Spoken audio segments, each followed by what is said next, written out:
The city had many names over the decades, but none of them mattered.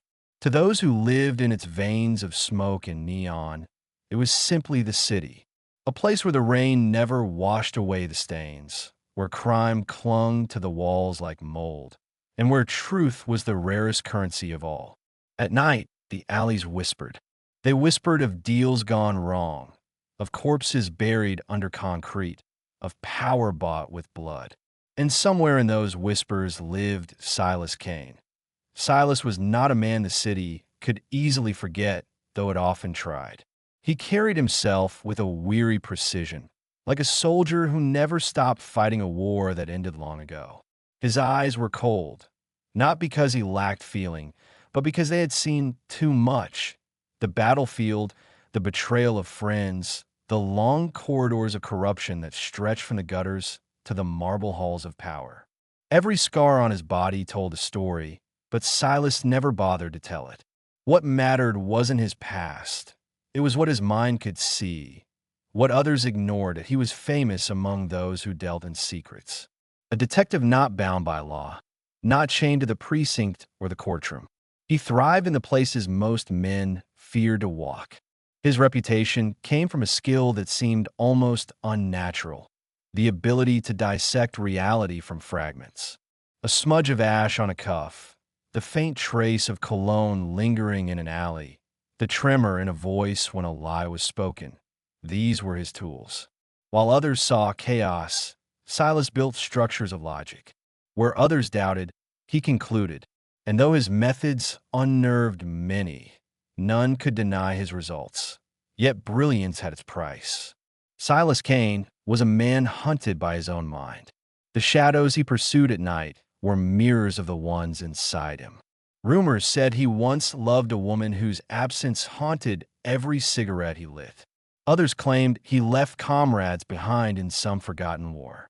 The truth was never spoken aloud. In the city, no one asked too many questions. Questions were dangerous things, just like answers. The streets knew him as the man who would walk into the underworld and come back with names, confessions, evidence that no one else could find. But they also knew that wherever Silas went, the dead tended to follow.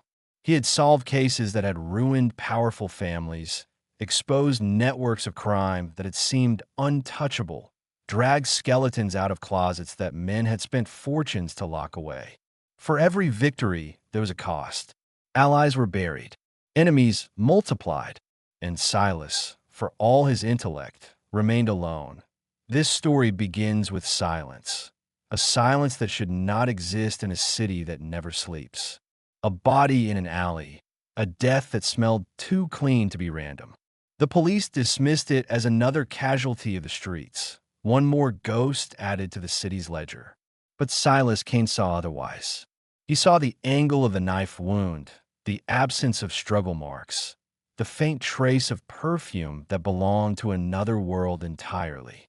He saw the beginning of something larger, something that tied the gutters to the gilded offices above. The city would like to forget. But Silas Kane never forgot. He understood the cruelest truth of all. The streets remember everything. Every drop of blood, every betrayal, every whisper in the rain. The ghosts of the streets do not rest. They linger. They demand answers. And Silas Kane was the only man willing to give them voice. This is not a story of justice, because justice rarely survives in places like this.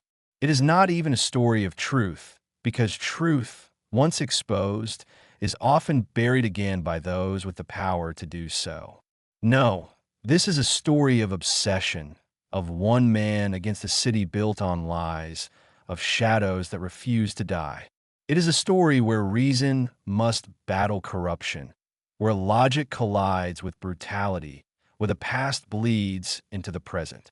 And at the center of it all stands Silas Kane, cigarette smoke curling in the dark, listening to the voices no one else can hear. The case that awaits him will peel back layers of the city's corruption, revealing ties between gangsters and politicians, policemen and killers, victims and executioners. Along the way, allies will falter, enemies will strike, and Silas will find himself confronting not only the city's ghosts, but his own. What begins with a single body in an alley will spiral into a web of violence and betrayal, where every clue is a trap and every truth is poisoned. Still, Silas Kane will follow it. He must, because in the end, the ghosts of the streets do not vanish. They lead you deeper, whispering, demanding, pulling you closer to the heart of darkness. And Silas, haunted as he is, cannot help but listen. The rain had not stopped for 3 nights. It was the kind of rain that turned alleys into rivers and washed the neon lights into fractured colors across the pavement. The city breathed in that rain, coughed it back out as steam from manholes and smoke from tired bars. It was alive in the worst possible way, like a dying animal too stubborn to give up. And in its veins, Silas Kane walked alone, that he moved like a shadow wearing flesh. Tall, lean, and sharpened by years that hadn't been kind, Silas cut a figure that seemed both weary and alert. His coat was dark wool, its edges damp, clinging to his legs. A cigarette burned low between his fingers, its ember glowing like a small, defiant star against the gloom. His eyes, pale gray, never stopped moving. They weren't restless, just deliberate, studying, measuring, memorizing. Every flicker of neon, every splash of water, every stranger who passed was absorbed into the endless calculations running silently in his mind. The call had come just before midnight. A body found in an alley off Chamberlain Street. The police had written up as a mugging, another nameless casualty swallowed by the night. But Marcus Doyle had called him anyway. Doyle wasn't fond of Kane. Few in the force were. But when cases smelled wrong, Doyle had learned that Silas Kane was the man who could cut through the stench. The alley was narrow, hemmed in by brick walls, sweating rainwater. Police tape sagged in the downpour, half-heartedly fluttering like it wanted to give up. A pair of uniformed officers stood near the mouth, their expressions a mix of boredom and mild irritation. They nodded at Kane with the reluctance of men forced to respect someone they disliked. Beyond them, Doyle waited, coat collar turned up, hat dripping. His broad shoulders slumped, his jaw clenched around a toothpick he never seemed to chew. "You took your time," Doyle muttered as Kane stepped under the tape. "I was already awake," Silas replied, voice flat, neither apology nor excuse. His gaze had already left Doyle, sliding toward the shape on the ground beneath a canvas sheet. The body was young, barely more than 20. The sheet clung to the contours of thin shoulders, a narrow chest. Doyle gave a signal, and one of the officers peeled it back. Rain struck pale skin, pooled in half-open eyes that stared at nothing. Blood stained the shirt in a dark spread across the ribs. Though the rain had diluted it into faint rivers, Silas crouched, cigarette smoke trailing from his lips. His eyes scanned without blinking, his mind dissecting. Observation 1. The knife wound was precise, angled upward between the ribs. Not a chaotic thrust, not the wild motion of a desperate mugger. This was surgical, efficient. Observation 2. No defensive wounds on the hands. The boy hadn't raised them to fight, which meant either he trusted his killer or he never saw it coming. Observation 3. The shoes. Leather, polished, expensive. Too expensive for a street rat. Kane touched them with a gloved finger. Italian make, he noted. Whoever this kid was, he wasn't living on scraps. Observation 4. The faint scent rising above the reek of rain and rot. A cologne, sharp, citrus with a smoky undertone. Not the boy's. Kane leaned closer, inhaled, then straightened, his mind already filing it under clue. Upper class, exclusive brand. Doyle shifted uncomfortably. Well, still think it's just a mugging. Silas exhaled smoke, slow, deliberate. Muggers don't stab clean. They don't leave wallets half full of cash in the victim's coat. And they sure as hell don't wear cologne that costs more than their rent. Doyle frowned. Wallet's still here. Kane nodded toward the inside pocket. Check it yourself. Bills folded crisp. Notability. The detective swore under his breath. So what the hell are we looking at? Silas rose, letting the rain wash his face. His mind spun like a wheel locking into place. An execution. Neat. Personal.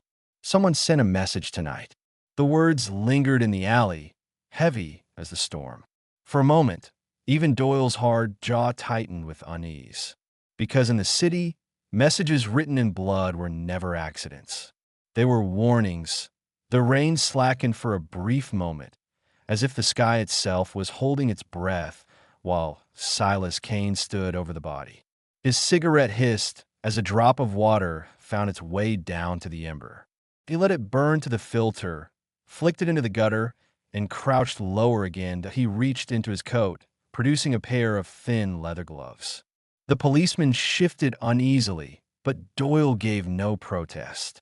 He had seen this ritual before. Kane's careful process, the way he seemed to conjure truths from silence, that Silas's hands moved with surgical precision. He parted the victim's coat, his eyes scanning not only the wound but the pattern around it. Blood spray direction, angled left. Entry wound, clean, no hesitation. Killer was right-handed, taller than the boy, standing close that he whispered to himself, barely audible, not a fight. A conversation. Doyle raised a brow. You saying he knew the guy? Silas didn't answer at first. His gaze drifted to the victim's fingers. The nails were short, clean, but one cuticle bore a faint trace of red lacquer. Silas frowned. He leaned closer, inhaled. Lipstick? No. Nail polish. Female presence. Intimate contact, recent. He pocketed that thought like a gambler hiding an ace. The boy's wallet, as Kane had noted, was untouched. Inside, folded bills sat crisp, edges unfrayed.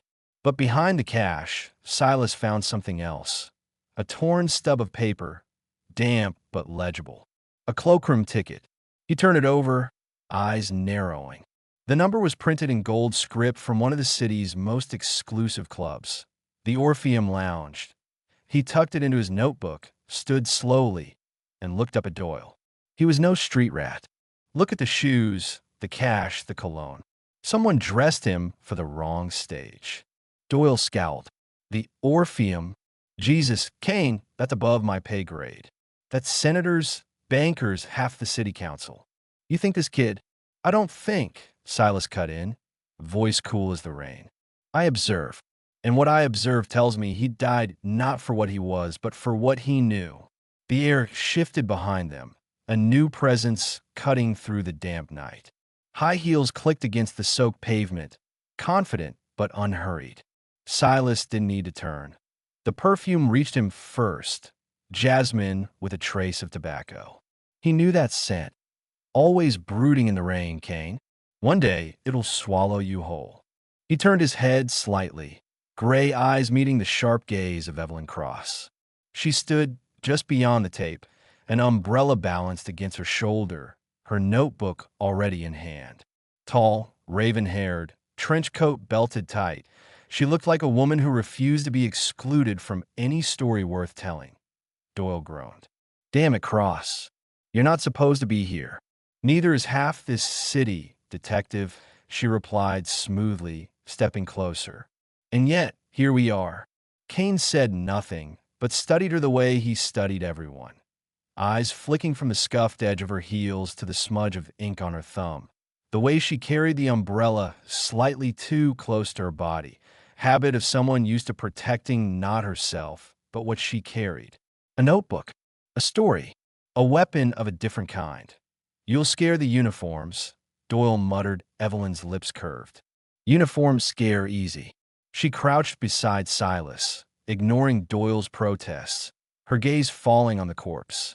Young, clean, doesn't fit the alley. Silas's voice was low, precise. No defensive wounds. He trusted whoever held the knife. Evelyn's eyes flicked to him, or he never saw it coming. Silas tilted his head, considering her phrasing. It was almost correct, but not quite. He saw, Silas said after a pause. But he didn't believe. That's the difference. Doyle groaned again. You two can wax poetic later. Right now I've got a captain who wants this wrapped as a mugging. Silas's gaze sharpened. And do you want that, Doyle? The detective's jaw worked. He didn't answer. He didn't have to. His silence was enough. The rain picked up again, harder this time, drumming on metal fire escapes and pooling around the boy's shoes. Silas straightened, lit another cigarette, and looked down the length of the alley.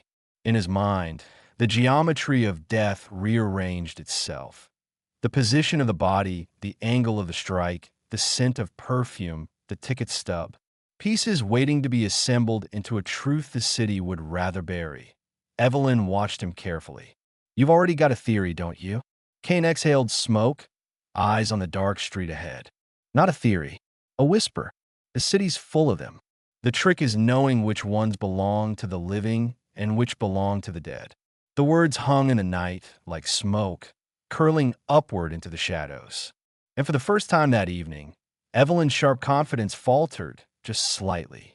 She looked at the boy's vacant eyes and shivered, because she understood something most didn't.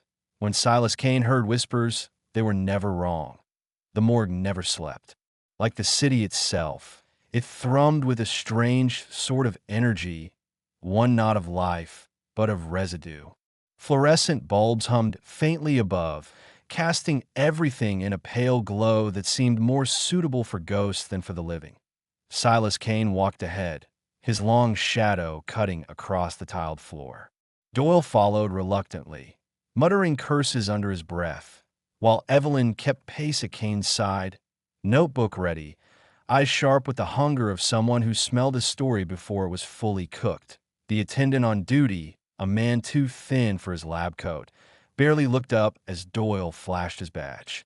Another one for the drawer, he grumbled, leading them toward a steel door. When it opened, the chill hit them all, a sterile cold that carried with it the unmistakable perfume of chemicals and something deeper, darker. The victim lay on a table, stripped of his soaked clothing, skin paler, now under the harsh light. The wound across the ribs looked cleaner here, more deliberate. Evelyn grimaced, but Silas leaned in, his eyes drinking every detail like a starving man at a feast. He bent low, tracing the wound without touching it. His mind fired. Knife length, approximately 6 inches. Single thrust, angled upward. Precision suggests knowledge of anatomy. Killer wanted the heart, but not a messy kill. Doyle broke the silence. For God's sake, Kane, you look like you're admiring it. Silas's eyes flicked up, expression unreadable. The dead speak, Doyle. I'm simply listening. He gestured toward the boy's fingernails. Under the harsh light, the trace of red polish was clearer now. Silas murmured, not his. Transferred. Someone close, close enough to touch his face, perhaps his hand. The polish is chipped, worn. Not a society lady's manicure. Someone who works with her hands, but still paints them. Odd combination. Evelyn scribbled furiously in her notebook, pausing only to glance at Silas. So you're saying he wasn't alone before he died? Precisely. Silas straightened, moving to the table where the victim's belongings had been laid out. The wallet, damp but intact. The cloakroom ticket from the Orpheum.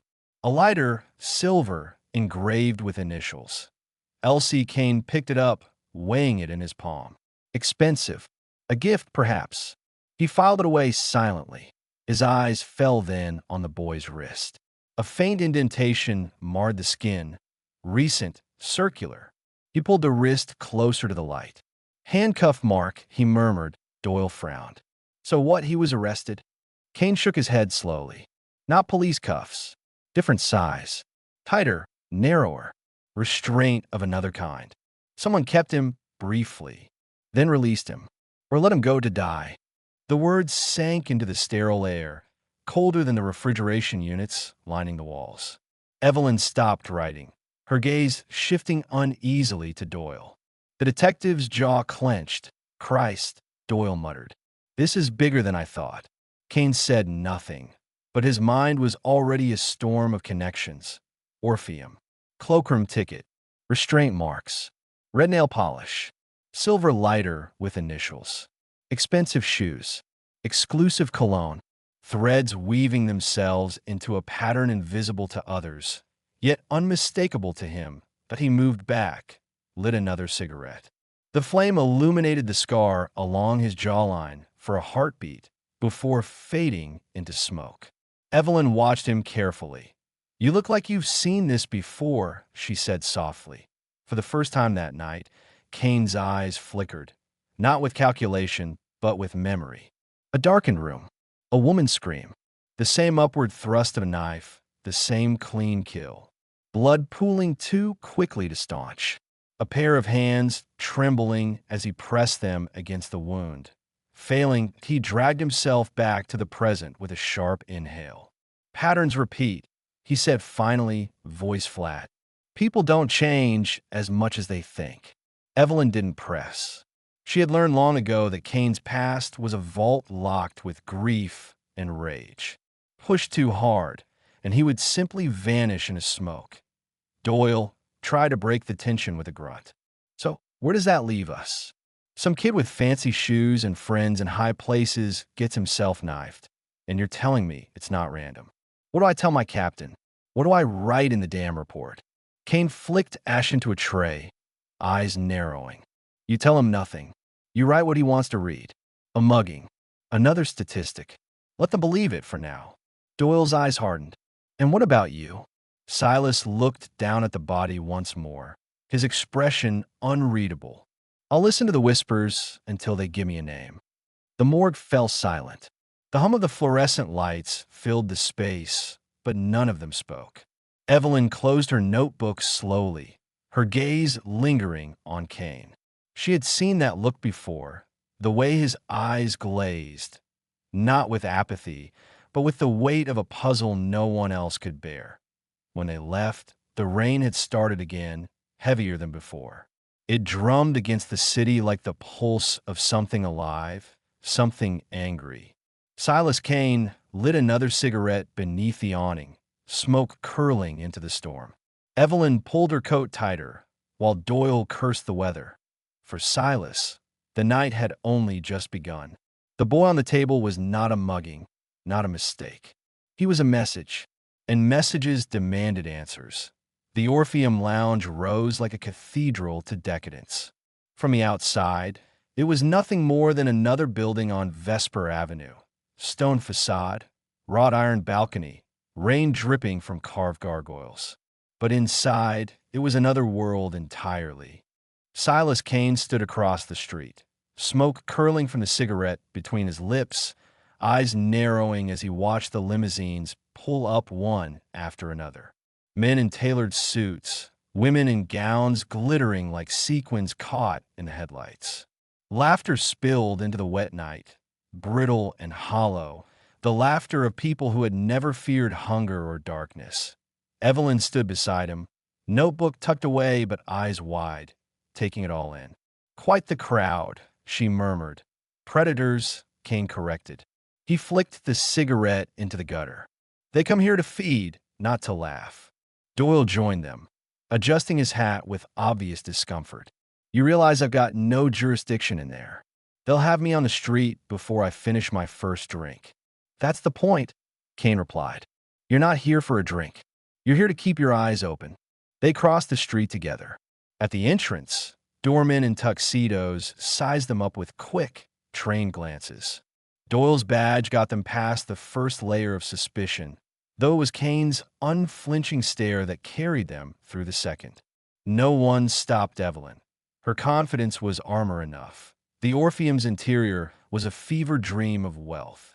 Crystal chandeliers dripped light onto marble floors veined like blood vessels. Jazz spilled from a stage in the corner, a smoky tune that wrapped around the room like velvet. Waiters glided between tables carrying glasses of amber liquid, their expressions trained into masks of discretion.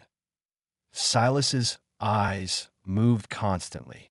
Observation 1. The clientele. Politicians with their mistresses, mob lieutenants laughing too loudly, bankers sweating behind silk ties. Power and crime, drinking from the same glass. Observation 2. The air. Beneath the perfume and cigar smoke was another scent, faint but unmistakable. The same cologne he had detected in the alley. Sharp citrus, smoky undertone. His chest tightened. The killer, or someone close to him, was here. Evelyn leaned closer, her voice a whisper meant only for him. "You smell it too, don't you?" Kane gave the barest nod. His mind raced. Not coincidence. Whoever killed the boy wanted the body found. Wanted the trail to lead here. They took a table near the back, half shadowed by a column. Doyle fidgeted, clearly out of place, but Evelyn blended seamlessly, her eyes scanning the room as though she belonged. Kane lit another cigarette, the flame reflecting briefly in his pale eyes. "Tell me what you see," Evelyn said softly. Kane exhaled smoke, his gaze drifting. The senator at the far table. His cuff is stained with ink, fresh, but he hasn't touched his pen all night. Someone else wrote the note he carries in his breast pocket. Likely instructions. He's sweating, though the room is cool. Blackmail. His eyes shifted. The man near the bar. Mob enforcer. Noticed the bulge at his ankle. Wrong shape for a flask. A knife, not a gun. He prefers close work. Then his gaze froze. Near the center of the room, laughing with a group of city councilmen, was a woman in a crimson dress. Dark hair curled over one shoulder, lips painted to match.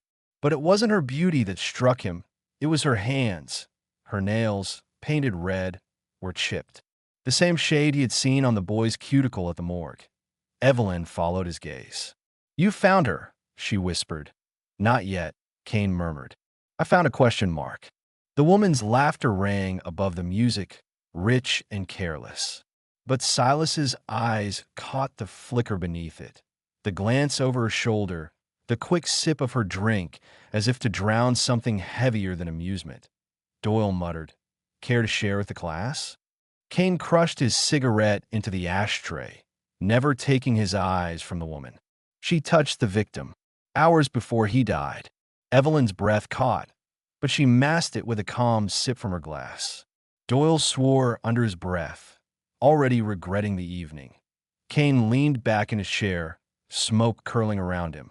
The jazz swelled, glasses clinked, laughter rang hollow.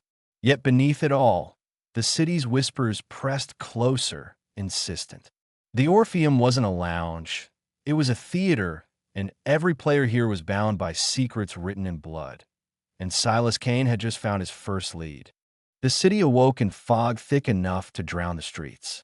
It clung to the lamps, curled around gutters, smothered even the sound of wheels on cobblestones. Morning never quite arrived. It merely bled into a haze where day and night traded places without ceremony. Silas Kane stood on the balcony of his office, a cigarette burning low between his fingers. Below, the world blurred into shifting shadows, as though the city itself wished to remain unseen. His office was 3 stories above a pawn shop and 2 stories above a gambling den, perfectly placed between desperation and vice. Inside, Evelyn Cross paced restlessly. She had been up all night, writing and rewriting her notes, eyes haunted by the sight of that crimson-dressed woman from the Orpheum. Doyle had gone back to the precinct, already muttering about reports he couldn't file and lies he had to polish. But Evelyn stayed. She always stayed. "You didn't sleep," she said, not as a question but as an accusation. Silas flicked ash into the mist, his expression unreadable. "Sleep is for men without enemies." "You've got plenty," she shot back, crossing her arms. "Including whoever put that boy in the alley. Whoever she is." Kane finally turned, his pale eyes sharp. "Enemies don't concern me. Patterns do. And this one is unraveling too quickly." He stubbed out the cigarette, walked back inside, and began to pace the room with the same intensity Evelyn had moments before. On his desk lay the boy's belongings: the cloakroom ticket, the silver lighter, the damp wallet. Each piece was a syllable in a sentence yet to be read. "Someone wanted us to find him," Kane said finally. "The body wasn't hidden. The wound was precise. It was staged, Evelyn. Not for the public. For me." Her breath caught. "For you?" You think they knew you'd be the one to investigate? Kane's silence was answer enough. He had made enemies in every corner of the underworld. Men whose fortunes he had broken, syndicates whose lies he had exposed. His name was both curse and warning whispered in smoke-filled rooms. To some, he was a phantom that slipped through their walls. To others, he was the executioner that never missed. Evelyn sank into the chair opposite his desk. Then this isn't just about murder. It's personal. The office door banged open before Kane could answer. Doyle stepped in, rain dripping from his coat, his face a portrait of frustration. "You've done it now," he barked. "Captain's breathing down my neck. Says I'm chasing ghosts with you instead of handling real cases. Want me off this thing?" Kane raised an eyebrow. "And yet, here you are." Doyle scowled, throwing his hat onto the desk. "Because the kid wasn't just some random stiff. I pulled strings called in favors. Turns out he's the son of Lawrence Chamberlain." Evelyn blinked. "Chamberlain? As in Chamberlain Steel?" "The very same," Doyle growled. "Industrial baron. Owns half the city's infrastructure. Bankrolls half the politicians." Kid's name was Daniel. 23. Went missing 2 nights ago. Daddy Chamberlain's keeping it quiet, but trust me, he's screaming behind closed doors. Kane's mind ticked like a metronome. Chamberlain Steel. Orpheum Lounge. Silver lighter with initials LC. His cigarette case clicked open with a snap, though he didn't light one. His hands needed motion to keep the storm inside from breaking loose. "Where did you find this?" Kane asked, lifting the silver lighter between 2 fingers. Doyle hesitated. "That's the thing. Chamberlain himself doesn't smoke. Neither did the boy. At least, not publicly." Evelyn leaned forward, eyes wide. "That it belongs to someone close. Someone who wanted him to have it. Or someone who dropped it," Kane said softly, "on purpose." The 3 of them sat in silence as the fog pressed against the windows like an eavesdropper. The city was listening. Finally, Doyle broke the stillness. "Look, Kane, I know you've got your methods, but this is different. If Chamberlain finds out his boy was killed in a back alley, it'll tear this city apart. He'll want blood. My captain wants this wrapped neat and quiet." Kane's eyes sharpened. Neat and quiet is the language of men who bury truth. Sometimes that's the only language that keeps us breathing, Doyle shot back. Evelyn cut in, her voice firm. "So what's the next move?" Kane tapped the cloakroom ticket against the desk. "The Orpheum. That ticket wasn't just a detail, it's a map. Whatever he left there, it's still waiting." Doyle cursed under his breath, but he didn't argue. Evelyn's pen scratched against her notebook as if the words themselves were weapons. Silas Kane finally lit his cigarette, the flame illuminating the scar on his jaw. "The fog is no accident," he murmured, half to himself. "The city hides its sins in the mist. But blood doesn't vanish. It stains." He stood, coat collar raised, and the decision was made. The Orpheum's cloakroom would be their next destination. The streets swallowed them whole. Fog thickened, turning lamps into halos and alleyways into black mouths. The trio moved like shadows, Kane leading with the certainty of a man who read the city as scripture. Every sound was amplified. The echo of footsteps, the distant bark of a stray dog, the faint rattle of a carriage while disappearing into the mist. Evelyn shivered, though not from the cold. "Feels like walking into a graveyard," she whispered. The Kane's reply was a low murmur. "Graveyards are honest. This place isn't." When they reached the Orpheum, it loomed even larger in the fog. Its lights were dimmer in the morning haze, but the building still exhaled arrogance. The doormen had changed shifts, but their eyes were the same, hard, suspicious, ready to deny entry. Doyle flashed his badge, though it earned only a smirk. "Not your usual hour, detective," one said. "We're here for the cloakroom." Kane interjected smoothly, his voice a blade wrapped in silk. "A ticket was left behind. I believe you'll find it interesting." Reluctance flickered across the man's face. But something in Kane's gaze, sharp, unyielding, drove him aside. The second doorman unlocked the cloakroom door with a key that jingled like a reluctant confession. Inside, rows of coats and hats stretched like soldiers awaiting inspection. The air smelled of dust, leather, and faint perfume. Kane handed over the ticket. The clerk, nervous and pale, disappeared into the racks. Minutes passed. Evelyn tapped her pen against her notebook. Doyle shifted his weight, muttering curses about wild goose chases. Then the clerk returned, carrying a small leather satchel. "This was all we had under that number," he said, voice shaking. Kane took the bag, his fingers brushing over the worn leather. He opened it carefully, revealing its contents: a bundle of letters tied with string, and inside the fold, a photograph. The letters were written in a woman's hand, passionate, desperate. The photograph showed Daniel Chamberlain with the woman in crimson. Their faces close, their smiles genuine, their hands entwined. Evelyn's breath hitched. So she wasn't just a stranger. Doyle swore under his breath. Christ, if Chamberlain ever sees this, Kane's eyes hardened. He won't. Not until I know why she left her mark on his corpse. The fog pressed against the window panes, whispering of secrets deeper still. And for Silas Kane, the game had only sharpened its teeth. The photograph lay on Kane's desk like a confession. Morning light leaked weakly through the blinds, striping the room in pale bars. Outside, the fog had begun to lift, but in here, shadows still ruled. Daniel Chamberlain smiled from the photo, young and careless, arm around the woman in crimson. Her chipped nails curled against his sleeve, the same hands Kane had tracked from the morgue to the Orpheum. She was no longer a silhouette. She had a face. Evelyn leaned forward, her pen tapping restlessly against her notebook. "She's beautiful," she murmured. "But look at her eyes. There's sadness there, or guilt." Kane studied the photo in silence. Observation 1. Her dress wasn't from any local shop.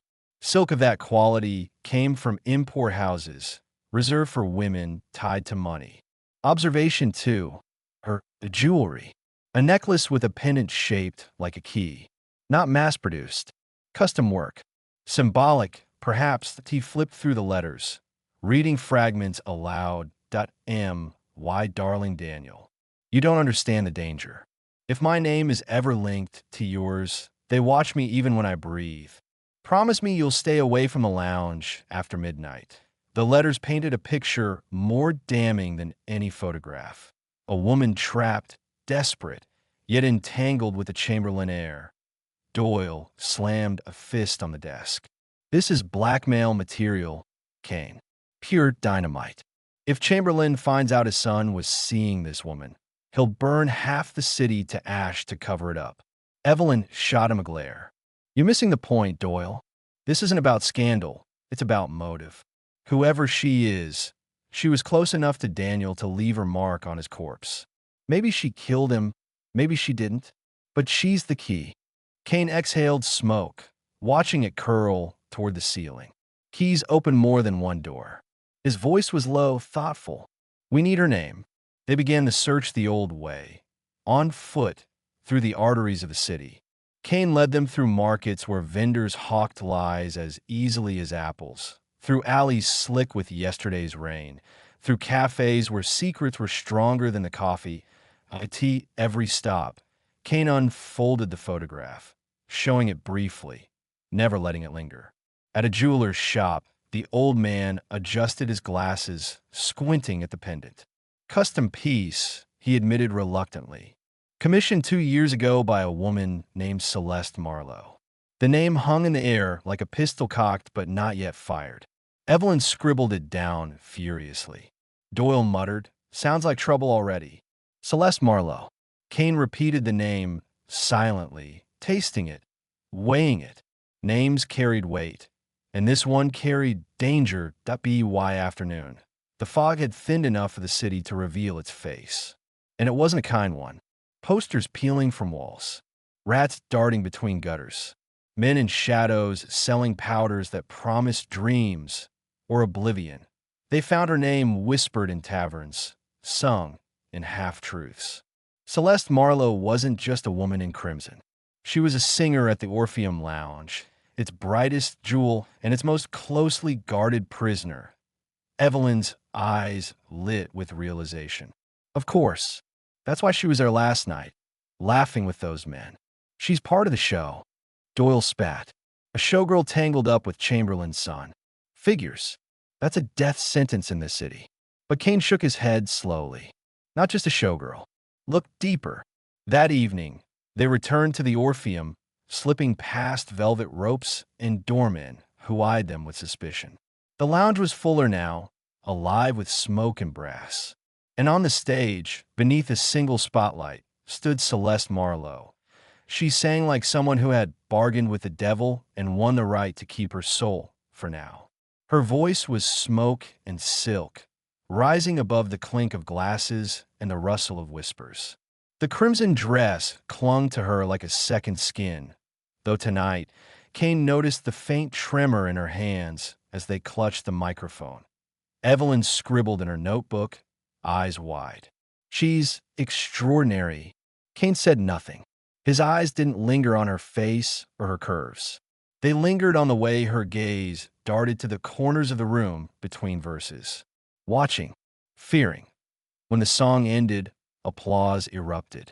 Celeste bowed gracefully, but the tightness in her shoulders betrayed something more fragile than glamour. She disappeared backstage, swallowed by shadows. Kane stood abruptly. "We speak to her tonight." Doyle grabbed his arm. "Are you insane? Half the room's watching her. If we spook her, we'll have more than applause to deal with." Kane's voice was a low growl. "If she's frightened, then she already knows too much. And frightened people don't live long in this city." Evelyn hurried after him as he cut through the crowd. Doyle cursed but followed. They slipped past a distracted usher and found the narrow corridor behind the stage. It smelled of powder and sweat, the perfume of desperation. Dressing rooms lined the hall, doors cracked open to reveal women reapplying lipstick, men tightening bow ties, stagehands whispering schedules, and could see the far end. A door with her name painted in gold. Celeste Marlowe. Kane raised his hand to knock, but the door swung open first. Celeste herself stood there, framed in the dim light, still in her crimson dress. Her eyes widened when she saw Kane, then narrowed into suspicion. "You shouldn't be here," she said softly, her voice a melody turned to warning that Kane's reply was colder than the fog outside. Neither should Daniel Chamberlain have been in that alley. The color drained from her face. She glanced down the hall, as if to ensure no one was listening, then pulled them inside and shut the door with a trembling hand. The dressing room was a world apart from the lounge's grandeur. A cracked mirror, a single lamp, costumes piled carelessly. Celeste leaned against the table, arms crossed, her composure cracking. "You don't understand," she whispered. "If they know I'm talking to you, I'm finished." Kane stepped closer, his shadow falling over her. "Then speak quickly. Why was his blood under your nails?" Her eyes glistened, but she didn't cry. "Because I tried to stop it." Her voice shook, but the words cut through the stale air. "I held him as he bled. I begged him not to follow me that night. But Daniel never listened." Evelyn gasped. Doyle's eyes widened. Kane's expression didn't change, but inside, the storm raged louder. Celeste Marlowe wasn't just a witness. She was the hinge upon which the entire mystery turned. That Celeste's words hung in the cramped dressing room like smoke that refused to dissipate. "I held him as he bled." The sentence replayed in Evelyn's mind with every second of silence that followed. She tightened her grip on the notebook in her lap, though her pen remained still. Doyle shifted uneasily, muttering something beneath his breath, but Kane stood utterly still, pale eyes locked on Celeste Marlowe, as though she were both witness and suspect, victim and executioner. Finally, Kane broke the silence. "You'll have to do better than that." Celeste's chin lifted, defiance flashing briefly before being swallowed by fear. "You think I don't know what this looks like? Daniel was with me. He loved me, or at least he thought he did. But I told him warned him to stay away. He wouldn't listen. And now he's gone, and you think I put the knife in him. Kane stepped closer, enough for her to feel the cold gravity of his presence. Then tell me who did. Her eyes flicked to the mirror behind him, as though expecting shadows to emerge. I can't. If I speak his name, I'll be dead before morning. Doyle scoffed. So you do know. Celeste whirled on him, her crimson dress flaring. Of course I know. Everyone in this city knows, Detective. The Orpheum isn't a lounge. It's a stage for more than music. It's his court, and we're all just players. Whose court? Evelyn asked, leaning forward, her voice gentle but urgent that Celeste's lips trembled. She shook her head. I can't. Kane studied her carefully. She wasn't lying, not entirely. The truth was tangled in her fear, her every movement betraying a knowledge too dangerous to voice. You're already marked, Kane said softly, the words slicing through the air. Daniel's blood was on your hands. That doesn't vanish. Whoever killed him will come for you, if only to silence the loose end. If you think your silence will save you, you're a fool. Speak, and you might have a chance. Stay silent, and you're already buried. For a moment, Kane thought he had broken through. Celeste's eyes glistened, her lips parting as though a name might finally escape. But then, a knock shattered the moment. Point 3 sharp raps. Deliberate. Heavy that Celeste's face drained of color. It's him, she whispered that Doyle's hand went instinctively to the revolver under his coat. Evelyn clutched her notebook like a shield. Kane didn't move. His gaze flicked to the door, then back to Celeste. Answer it, he commanded softly. Her eyes widened. No, answer it. With trembling hands, Celeste crossed the room and opened the door a crack. A man's voice slipped through, low and commanding, though the words were indistinct. Celeste nodded quickly, murmuring some excuse, then closed the door again, pressing her back against it. He wants me on stage again, she whispered. Another set. He's watching. Who? Evelyn pressed, desperation in her tone, that Celeste's eyes darted to Kane, then away. The owner. The one who keeps the lounge alive. The one who owns the shadows here. She hesitated, then whispered the name as though it might curse her. Victor Dragert. Kane's expression didn't change, but Evelyn caught the flicker in his eyes, the recognition, the weight. Doyle muttered a curse. Dragert. A name spoken rarely, always in hushed tones. Rumors painted him as more myth than man. A financier of sin, a puppeteer pulling strings behind closed curtains, a ghost who dealt in debts too steep for the living to repay. Celeste shuddered. If he knows I'm talking to you, I won't leave this place alive. Kane leaned closer, his voice barely audible. Then you'll leave with us. Now. But Celeste shook her head violently. No. If I vanish, he'll send hunters. You don't understand. He has eyes everywhere. He owns the police, the politicians, the judges. He owns fear. Doyle spat. And you expect us to just leave you here to be butchered? Her gaze hardened suddenly, a spark of steel beneath the silk. I expect you to survive long enough to finish what Daniel couldn't. He wanted to expose Dragert. That's why he died. And if you keep digging, you'll end the same way. Kane's jaw tightened. Then I'll make sure his death wasn't wasted. Before Celeste could answer, another knock came, louder this time, impatient. She turned, fear once again eclipsing her defiance. Go, she whispered urgently. Before he sees you. Kane hesitated only a moment, then signaled to Evelyn and Doyle.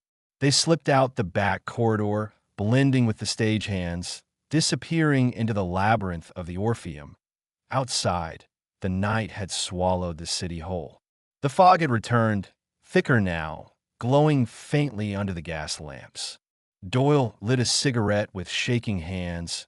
Victor Dragert, he muttered, exhaling smoke through clenched teeth. Of all the devils in this city, you had to pick him. Do you have any idea what you're stirring up, Kane? Kane's eyes cut through the fog. He stirred first. Evelyn hugged her notebook to her chest, her mind racing with the implications. If Drager killed Daniel, then this isn't just about one dead boy. This is about control of the city itself. Kane said nothing, but inside, his thoughts were relentless. Dragert, a ghost from his past, a name he had buried alongside mistakes too painful to exhume. The fog curled around them, whispering promises of violence. For the first time, Evelyn saw something in Kane's face she hadn't seen before. Not confidence, not even fury, but recognition. The hunter had found his prey. Or perhaps the prey had finally called him home. The city was quieter now, though not silent. The kind of quiet that belonged to predators circling unseen. The trio moved down River Street, boots echoing against slick cobblestones, the fog wrapping them in its damp shroud. Evelyn pulled her coat tighter. "Do you feel it?" she whispered. "Feel what?" Doyle muttered, though his hand rested on the revolver at his hip. Eyes. Kane had felt them too. The sensation wasn't paranoia. It was practiced instinct, the subtle drag of attention across his back, the irregular rhythm of footsteps just beyond hearing. Someone was following. Maybe more than one. "Don't turn around," Kane said softly. "Keep walking." Doyle's jaw tightened, but he obeyed. Evelyn swallowed hard, her breath fogging in the night air. The Orpheum's neon sign was still faintly visible behind them, glowing like a wound in the mist. But ahead, the street sloped into darker territory, where lamps flickered out and buildings leaned like tired giants. Kane's eyes flicked to the alleys, the rooftops. Shadows nested everywhere. "Left," Kane ordered suddenly. They slipped into a narrow passage between shuttered warehouses, the fog thicker here, pressing against their throats. "Brilliant," Doyle muttered. "Box us in, why don't you?" Kane ignored him, kneeling briefly to touch the damp cobblestones. The ground told a story. Fresh prints, heavy boots, trailing them. Not amateurs, not drunkards. Hunters. "They're closing in," Kane murmured. Evelyn's pulse thundered in her ears. "What do they want?" Kane stood, his expression unreadable. "To send a message." The message arrived seconds later. From the mouth of the alley, 3 figures emerged, silhouettes carved from the fog. Another 2 appeared behind them, cutting off retreat. Faces hidden under flat caps, coats weighted by unseen steel. Their footsteps were deliberate, synchronized. Wolves herding their prey. "Well," Doyle said grimly, "I think we've found our audience." He drew his revolver. The men didn't flinch. One stepped forward, a scar slashing across his cheek. His voice was gravel. "Mr. Kane, Mr. Doyle, Miss Cross, you've been noticed." Kane's eyes narrowed. "By whom?" The man smiled without warmth. "By the one who owns the streets you're walking on. He offers a courtesy. Stop digging. Forget Daniel Whitlock. Forget Celeste. Forget the Orpheum. And if we don't," Doyle challenged. The man's smile widened. "Then the river gets another ghost." Silence stretched. The fog seemed to pulse around them. Evelyn's hands trembled around her notebook, though she forced herself not to look away. Kane stepped forward, his voice steady. "Tell Dragert this. I don't take orders from ghosts." The man's smile faded. He gave a slight nod. And then the knives came out. Point 2 of the men lunged from the shadows, blades flashing in the mist. Doyle fired once, the gunshot deafening in the confined alley, sending one assailant sprawling. Evelyn ducked, heart hammering, as another blade slashed the air where her throat had been. Kane moved like water through broken glass. He caught the attacker's wrist mid-swing, twisting until bone cracked, then used the momentum to drive the man headfirst into the brick wall. Blood sprayed the fog, a dark halo dissolving into white. Another figure rushed him.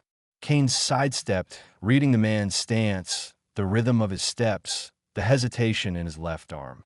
A crippled shoulder favoring the right. Kane feigned weakness, then struck precisely at the vulnerable joint. The knife clattered to the ground, but there were too many. Doyle fired again, the shot going wide as a fist connected with his jaw. He staggered back, spitting blood. Evelyn swung her notebook in desperation, striking an assailant across the temple. The man snarled, grabbing her wrist, but Kane was already there, knife in hand now, wrested from another, pressing the blade to the thug's throat until he released her. Run. Kane barked. They bolted through the chaos, slipping past bodies and fists, the fog swallowing everything into confusion. Doyle fired one last shot to buy them space, then sprinted after Kane and Evelyn. The alley spat them onto another street, this one darker, emptier. They didn't stop until they reached the skeletal frame of an abandoned rail yard, gasping for air. For a moment, the only sound was the rasp of their breathing. Doyle leaned against a rusted beam, revolver still clutched in his bruised hand. Evelyn collapsed onto a crate, clutching her notebook like a lifeline. Kane stood tall, scanning the fog for pursuit. Who the hell were they? Doyle finally demanded. Kane answered without turning. Messengers. Messengers with knives? Doyle growled. We're not dealing with ordinary street thugs, Kane. This is organized, military precision. And if Drager can reach us this quickly, then he's already 3 steps ahead. Evelyn's voice trembled, but she forced the words out. Why not kill us outright? Why let us live? Kane's eyes remained on the fog. Because dead men don't deliver warnings. Drager wants me to know he's watching. Want me to feel the leash tightening. And do you? Doyle asked bitterly. Kane finally turned. His pale eyes gleamed in the dim light. Not with fear, but with something sharper. No, I feel the chain breaking. The words carried a weight Evelyn couldn't define, a promise that chilled her more than the night air.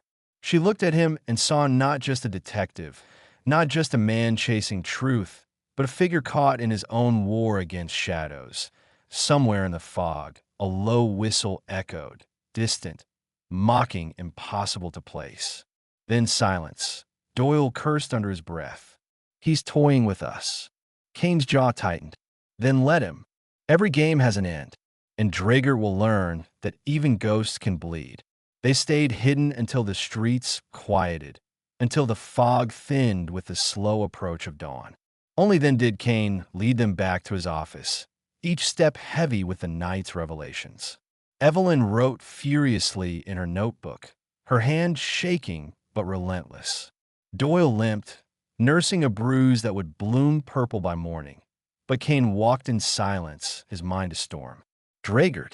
The name was no longer just a whisper of the city's underworld.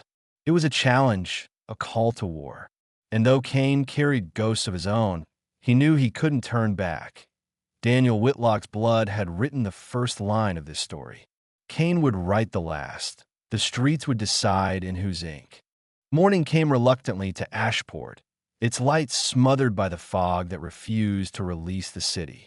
The dawn wasn't golden but gray, a tired glow filtering through dirty windows and rain-streaked glass. Inside Kane's office, silence hung heavier than smoke. The 3 of them sat like survivors of a wreck, each nursing their own wounds from the night before. Doyle's jaw had swollen to a sickly purple. Evelyn's knuckles were raw where she'd struck her assailant. Kane bore a shallow cut along his cheekbone, a crimson reminder of how close the blades had come. Doyle broke the silence first, his voice gravelly. So what now, Kane? We poke the devil again until he burns us alive. Kane stood at the window, staring at the city below.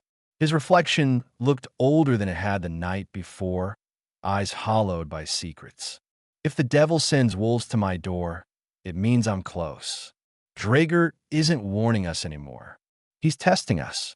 Evelyn frowned, flipping through her notes. Testing for what? Kane turned, his coat heavy on his shoulders. For weakness. For hesitation. He wants to know if fear will drive us back. Well, Doyle snapped. Will it? Kane's eyes narrowed. It never has. Evelyn tapped her pen nervously against the paper. Then we need something concrete. Names. Ledgers. Anything that ties Drager to Daniel Whitlock's death. Right now all we have is whispers and blood. Kane nodded. Then we'll find his ink. By midday, They were walking the market district, a place where the city's pulse ran faster. Vendors shouting, carts clattering, the stench of fish and coal mingling. It was a mask of life that barely concealed rot. Kane led them past butcher stalls and pawn shops, down into a basement tavern called the Cracked Bell. The air inside was thick with sweat and cheap whiskey. Men hunched over tables, dice clattering, eyes darting at the sight of Kane. Whispers rippled. His name still carried weight in these circles that a man at the bar looked up. Thin, rat-like, with ink stains on his fingers. Kane approached. Evening, Lasker. The man stiffened. Kane, didn't think you walked these streets anymore. I walk where the dead leave footprints, Kane replied. Daniel Whitlock passed through here, didn't he?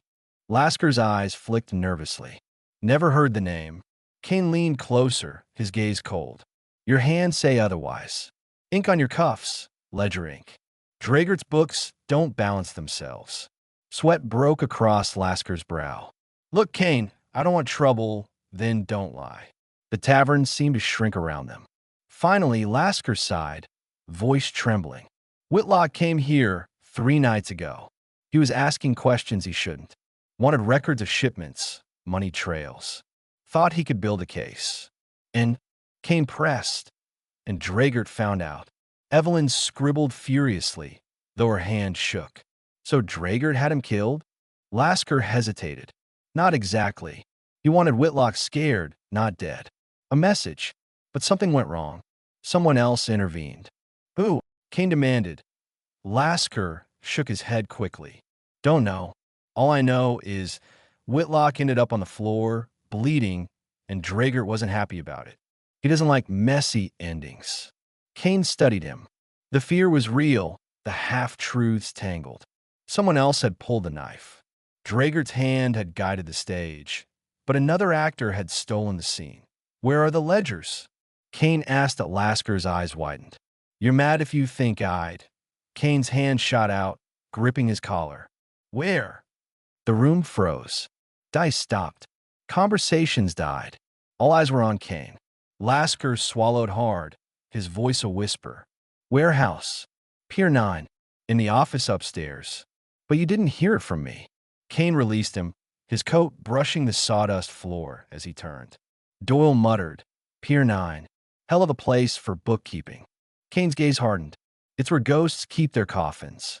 They reached the pier at dusk. The docks loomed like skeletons against the blood-colored horizon, gulls crying overhead. The warehouse at Pier 9 was silent, its windows boarded, its doors chained. Yet the air hummed with unseen presence. Kane picked the lock in silence, the chain falling away with a dull clink. Inside, the warehouse stretched cavernous, shadows pooling between stacks of crates. The smell of salt and oil lingered. Up there, Kane whispered, pointing to an office loft overlooking the floor. They climbed the rusted stairs, each creak loud as a gunshot. Inside the office, dust coated the desk. A single lamp burned low, its glow feeble but deliberate. Someone had been here recently. Kane's eyes scanned the room, every detail feeding his mind. The ashtray with fresh embers, the glass still wet with whiskey, the faint impression of a boot on the rug. Someone was waiting. He approached the desk. A ledger lay open, pages scrawled with numbers, shipments coded initials. Dragert's Empire, inked in plain sight. Evelyn gasped softly, rushing to transcribe. Doyle kept his revolver ready, eyes on the shadows. Then Kane froze as a single drop of blood stained the corner of the ledger. Fresh, too fresh, the door slammed shut behind them, and a voice, familiar, broken, impossible, filled the room. You should have left it buried, Kane. They turned, and standing in the doorway, pale and gaunt, was Daniel Whitlock, alive. The air in the office turned to glass, brittle, sharp, suffocating. Evelyn gasped, pins slipping from her fingers. Doyle swore under his breath, revolver snapping up in disbelief. Kane alone did not flinch.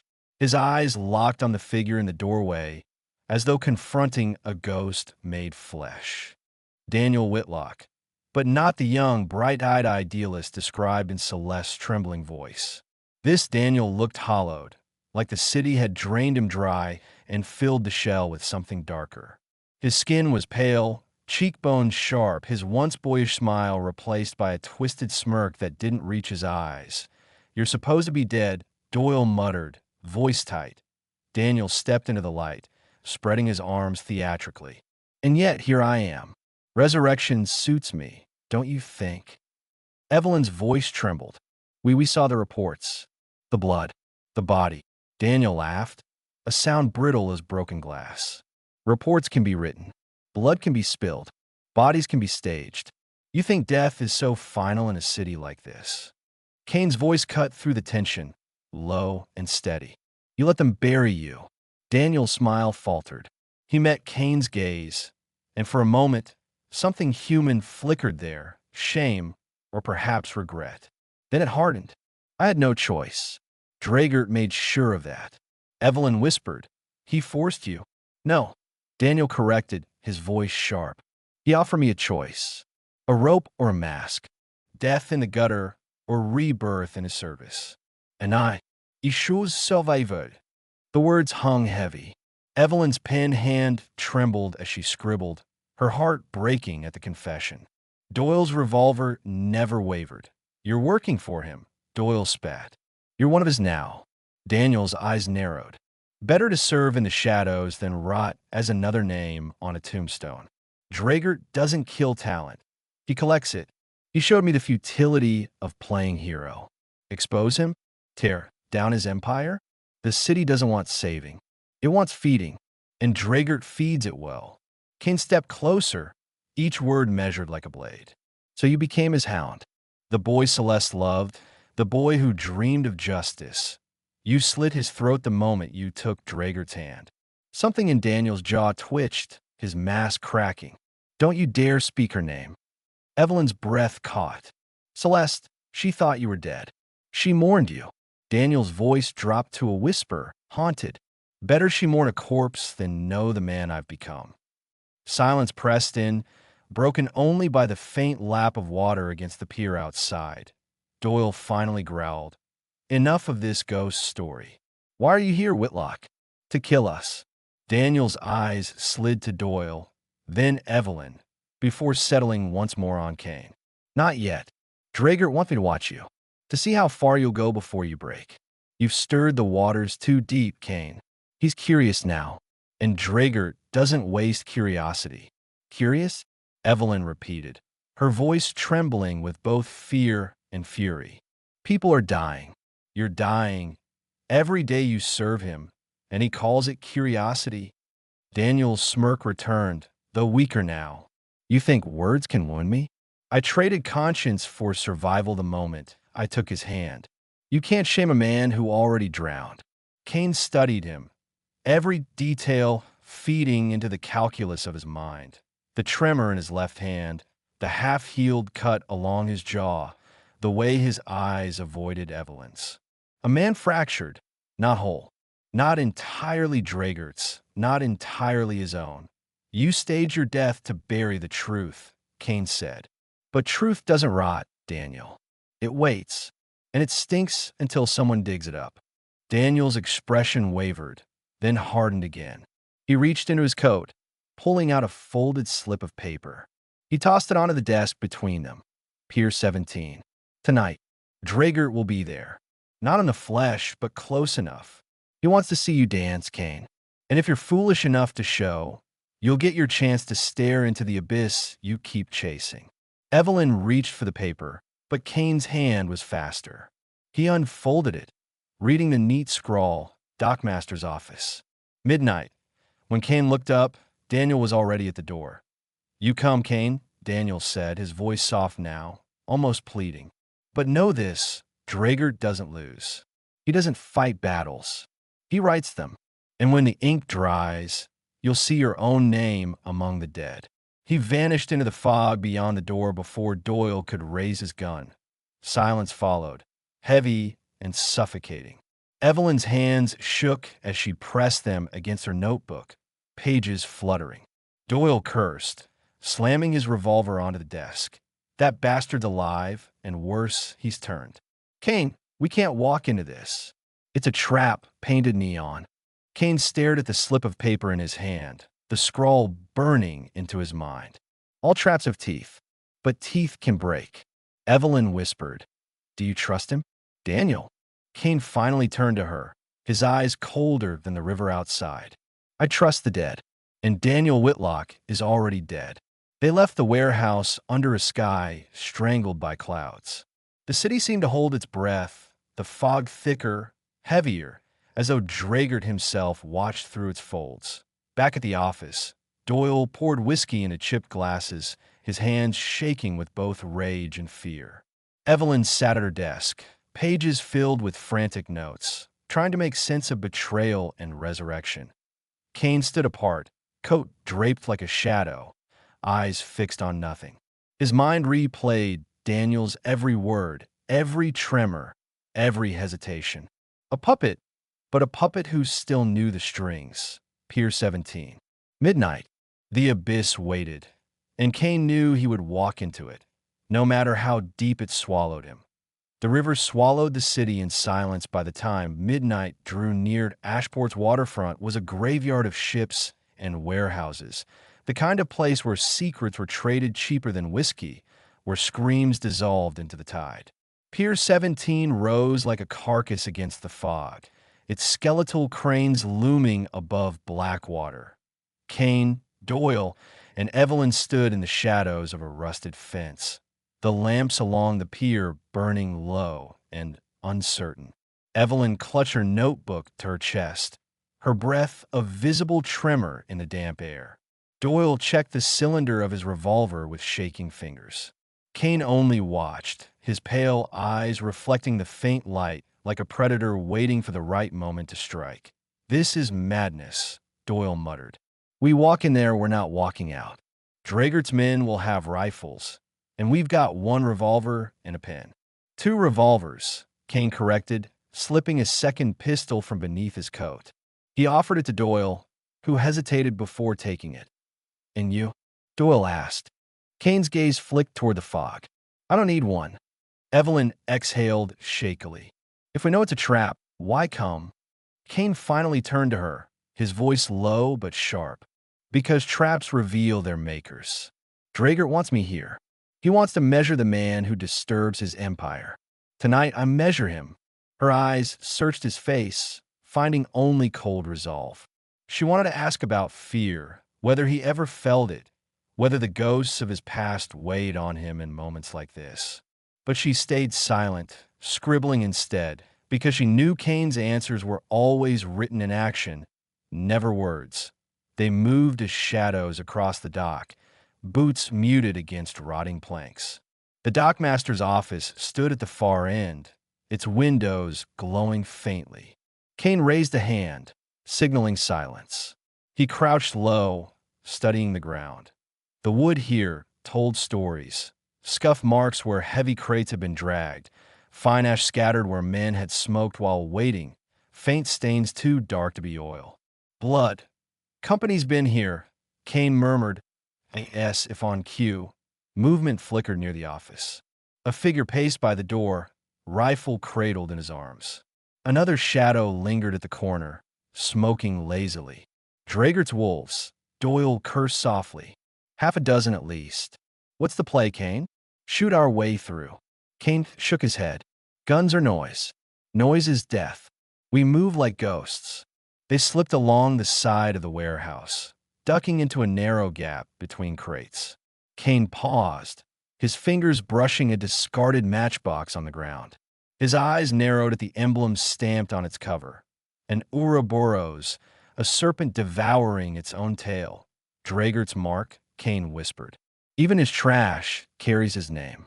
Evelyn's heart raced as they edged closer. Every step felt like walking deeper into a grave. The office door creaked open. A figure stepped out, Daniel Whitlock. His face was pale in the lamplight, his expression unreadable. He lit a cigarette, inhaling with trembling hands, then exhaled into the fog. The guards barely looked at him, their indifference proof enough that Daniel wasn't captive. He belonged here that Evelyn's breath caught. He really has chosen them. Kane didn't answer. His gaze sharpened, analyzing Daniel's posture, his restless fingers, the way his eyes flicked toward the water as though calculating escape. Not loyalty, survival. Daniel dropped the cigarette and crushed it beneath his shoe. Then he spoke, voice carrying across the dock. "Come on out, Kane. He's waiting." Doyle stiffened. "Son of a, he knows we're here."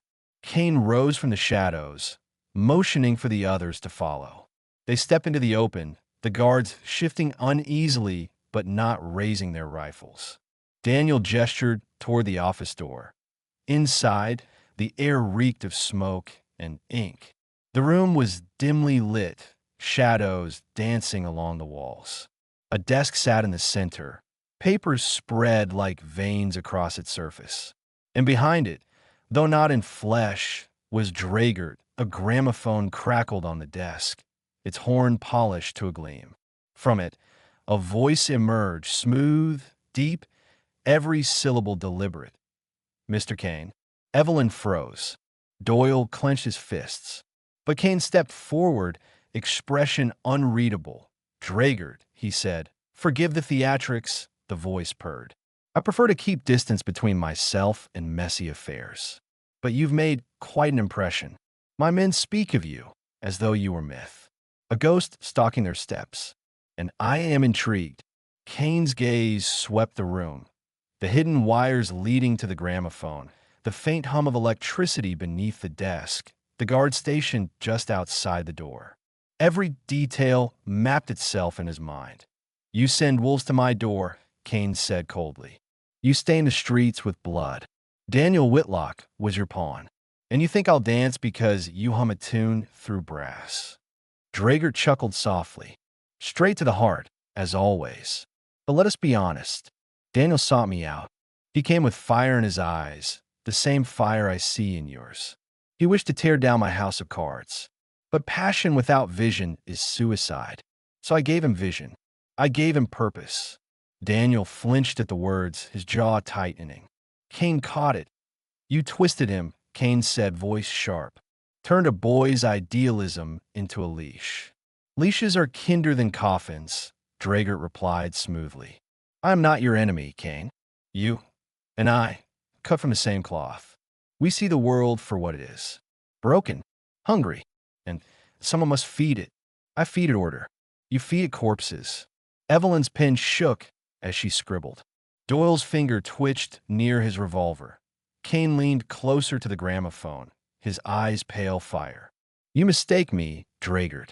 I don't feed the city. I starve its predators." A pause. Then Dragert's laugh rolled out, low and dangerous. "Then starve me if you can." The gramophone clicked, the line going dead. In the silence that followed, the office door burst open. The guards raised their rifles. Daniel's eyes widened. "Down!" he shouted. Gunfire erupted, the office exploding into chaos. The office shattered into violence. Gunfire chewed through the thin walls, splinters flying like hornets. Doyle dragged Evelyn behind the desk as bullets ripped across the room. Daniel dove to the floor, hands over his head, shouting, "Don't shoot!" Though his voice was drowned in the storm, Kane didn't flinch. He moved low and fast, a shadow among shadows, eyes calculating distances, angles, the rhythm of reloads. His revolver barked twice. 2 guards dropped in the doorway before they even saw his face. "Window!" Kane snapped. Doyle kicked a chair aside and hurled himself toward the narrow window at the back. Glass burst outward as he smashed through, Evelyn scrambling after him with blood dripping from her palm, cut by the shards. The night air swallowed them. Daniel scrambled to his knees, eyes wide with panic. "Kane, we can't fight them all." Kane's stare cut through him like a blade. "Choose, Whitlock. Stand or crawl." For a heartbeat, Daniel faltered. Then something in him hardened. He snatched a fallen rifle from the ground and swung it toward the door. His first shot was wild, but the second found a shoulder. The guard screamed, collapsing to Kane's lip curved. Not a smile, but a recognition. Daniel had chosen, if only for the moment. They spilled into the night, gunfire chasing them across the dock. Doyle led Evelyn toward a stack of crates, pressing her down behind cover. Her breath came ragged, pin still clutched in her bloodied hand. "You're bleeding," Doyle muttered. "I'll live," she hissed, clutching her notebook tighter. "Don't you dare let them take this from me." The guards advanced in a line, rifles spitting fire. Kane returned shots with surgical precision, every bullet placed as if measured by ruler and compass. Daniel fired beside him, teeth clenched, though fear still ruled his hands. "Too many," Doyle growled. "We'll be cornered in minutes." Kane scanned the pier, mind racing. The cranes, the stack containers, the tide pulling strong against the supports. His eyes narrowed. A plan formed like clockwork, clicking into place. "Evelyn," he said sharply, "you see that valve near the dockside? The red wheel." She followed his gaze, eyes widening. "The fuel line." "Correct. Turn it when I signal." "Doyle, cover her." "And you?" Doyle asked. The Kane's revolver snapped upward, dropping another rifleman. "I set the stage." The battle tightened. Guards pressed closer, bullets hammering the crates. Daniel shouted something lost in the noise. Kane didn't answer. His eyes caught the movement above, a crane hook swaying gently in the fog. He raised his pistol, fired once.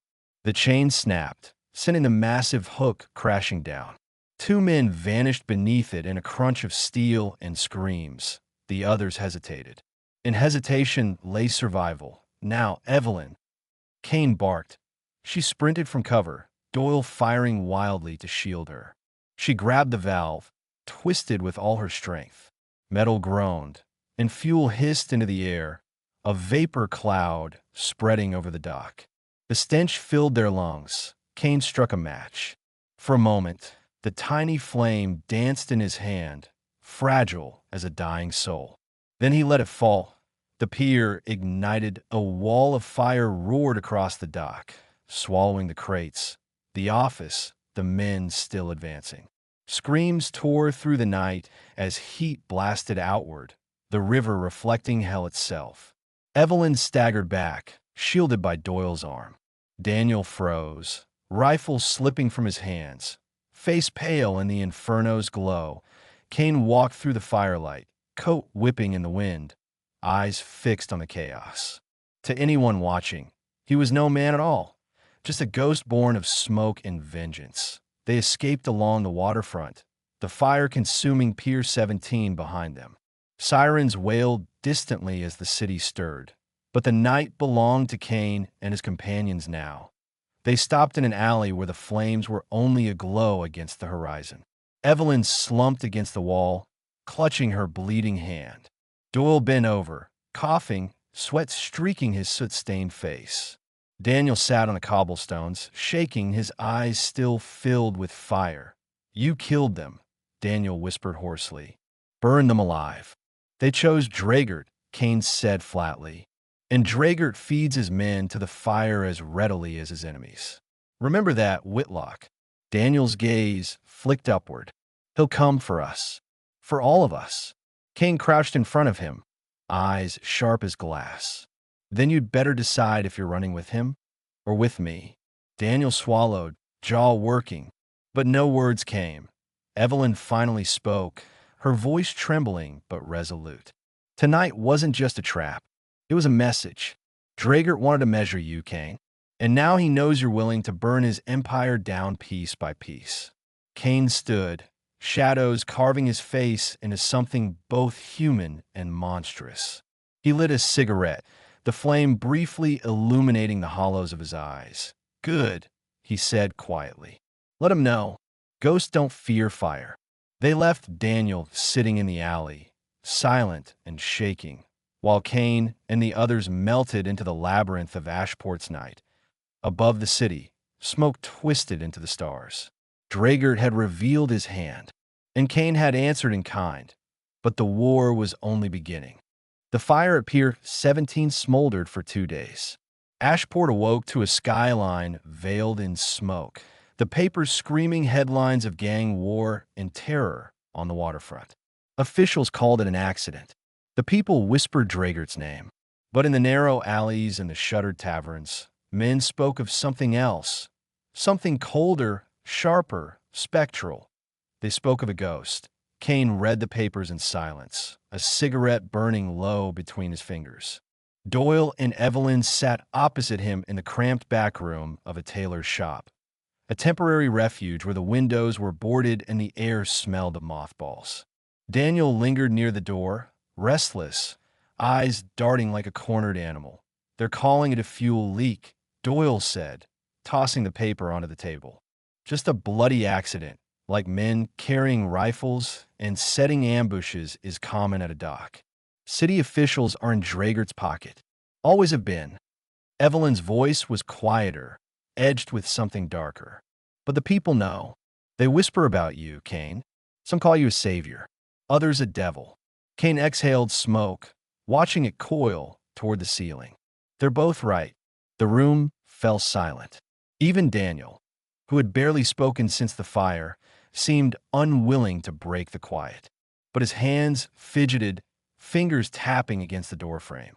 Kane's eyes narrowed, catching every twitch, every nervous glance. "You want to run?" Kane said suddenly. Daniel froze. "What?" "You're thinking about it. The way your eyes trace the street outside. The way your heel shifts like it's already on the road. You've not decided if you fear Dragert more than you fear yourself." Daniel swallowed hard, his face pale. "I'm not. I stayed, didn't I? I helped at the pier. You shot 2 rounds." Kane cut in, his voice sharp. "Then dropped your rifle when the fire rose. Helping isn't the same as standing. Decide soon, Whitlock. Dragert won't wait." Doyle leaned forward, bristling. "Ease off, Kane. The kid's seen hell. Not everyone's carved out of stone like you." Kane's eyes never left Daniel. "Hell doesn't break men, Doyle. It shows what they're made of." That night, while the city burned with rumor, Kane laid out the fragments he had gathered. Evelyn sat beside him, notebook open, her pen scratching furiously to keep pace with his thoughts. "Dragert's empire isn't chaos," Kane began. "It breathes with rhythm.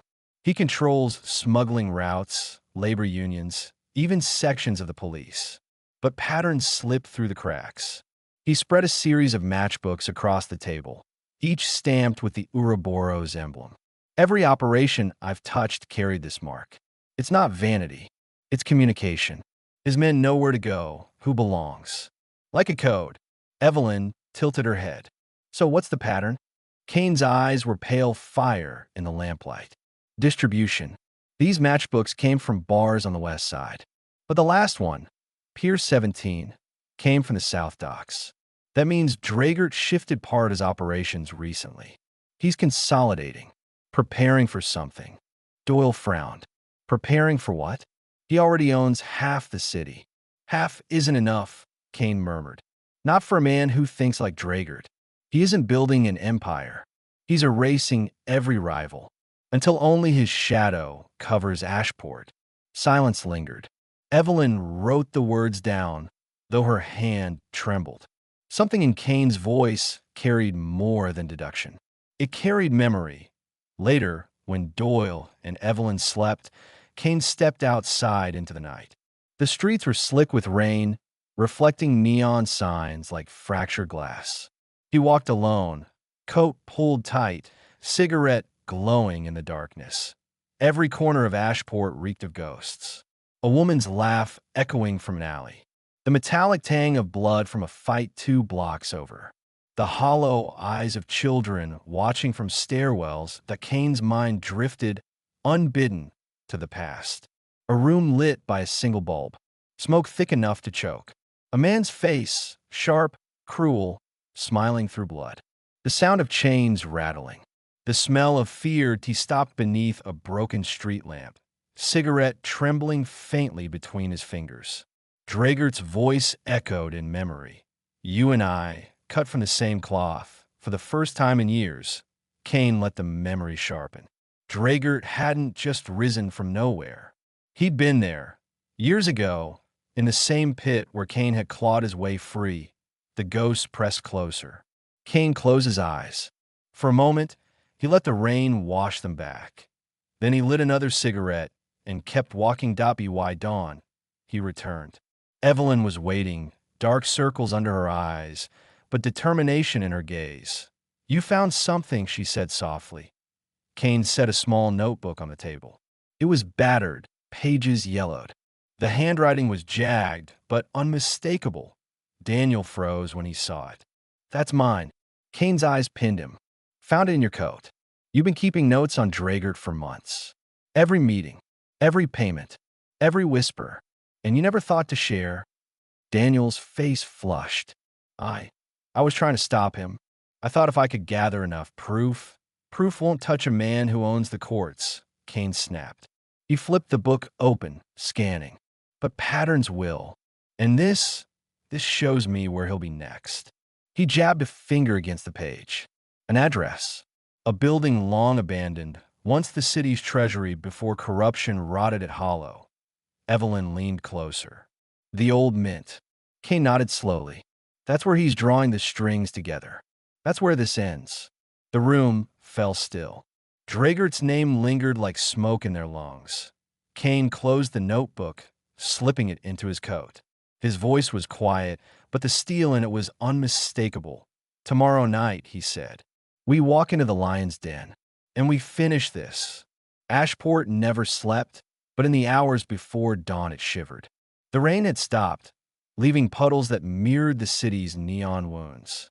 Rats scurried through gutters, gnawing at scraps of a feast no one remembered. The city breathed rot, and yet beneath the rot, it plotted. Kane sat in the tailor's back room, cigarette smoke winding around him like a serpent. The battered notebook lay open before him, its jagged handwriting illuminated by a single lamp. Evelyn leaned over his shoulder, her face pale but intent. Doyle slept against the wall, his revolver still in hand. Daniel sat apart, head in his hands, as though distance could shield him from Kane's scrutiny. The pages told a story in fragments: coded payments, meetings in warehouses, shipments moving under police escort. Dragert's reach was everywhere: ports, factories, even the courts. But what gripped Kane's attention was the pattern in the margins, lines and arrows scrawled by Daniel himself. "Look here," Kane murmured, tapping the page. Dates, places, all circling back to one building: the old mint. He's been drawing men and resources there for months. Evelyn frowned. "But why the mint?" "It's abandoned." Kane's eyes glinted. "Abandoned is camouflage. No one questions the dead. Drager hides his beating heart in a corpse." Daniel shifted uneasily. I wasn't sure. I thought maybe it was just a storage hub, a place to keep shipments safe." But after Pier 17, his voice faltered. "It's more than that." Kane's gaze cut through him like ice. "You knew." Daniel raised his head, eyes desperate. "Not everything. I wanted to stop him, I swear it. But you don't understand. Dragert finds people's weaknesses. He found mine." "What weakness?"